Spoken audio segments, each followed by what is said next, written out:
పనిచేసిన వాళ్ళందరూ నాశనం అయినట్టే కదా, అంతే వాళ్ళకి అప్పు ఉపాధి ఇచ్చే ఫైనాన్స్ కోల్పోయినట్టే. కంపెనీలు నాశనం అయిపోయినట్టే కదా. ఇంత అవును. పెద్ద వ్యవస్థని చిన్నాభిన్నం చేశారని అనలేదు మనం, ఇదేదో మంచిదే కదా కానీ అనుకున్నాం మనం. సీన్ కట్ చేస్తే ఇప్పుడు అలాగా అప్పటి నుంచి ఆర్టీసీ రూపాయి లాభం చేకూర్చుకుంటుంది. ఆ లాభంతో స్థలాలు కొనుక్కుంటుంది. ఆ స్థలాల రేట్లు పెరిగి ఆర్టీసీ ఇవాళ అపర కోటీశ్వర సంస్థ. అది అవును. రెగ్యులర్ గా చేతిలో డబ్బులు క్యాష్ రన్ అయ్యే సంస్థ, అది క్యాష్ రన్ అవుతుంది ఆర్టీసీ. ఇది నడిచింది. ఇప్పుడు సీన్ కట్ చేస్తే ఏమైంది, ఓవరాల్ సిచ్యువేషన్ ఆ స్థలాలు ప్రైవేట్ వాళ్ళకి ఇవ్వడం ఒక ఎత్తు.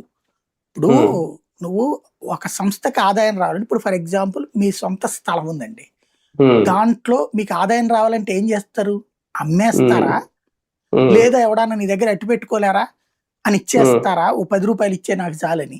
ఫస్ట్ ప్రయారిటీ ఏం చేస్తారు, మీకు లోన్ వస్తుంది అనుకోండి, లోన్ ఎలిజిబిలిటీ ఉందంటే ఓ 1 కోటి రూపాయలు పెట్టి ఓ 10 అంతస్తుల బిల్డింగ్ కట్టించి ఒక్కొక్క ఫ్లోర్ లో ఓ 2 ఫ్లాట్లు వేసి అమ్మారనుకోండి, ఓ 3-4 కోట్ల రూపాయల డబ్బులు వస్తుంది. లేదు అమ్మకూడదు, ఆస్తిగా ఉంచాలనుకున్నారు, షాపింగ్ మాల్ లాగా కడతారు, షాపులన్నిటి నుంచి అద్దె కాస్త కిస్తీలు పోయి మిగతాది మీరు సర్వైవ్ అయిపోతారు, బతికేస్తారు. ఆదాయ మార్గం.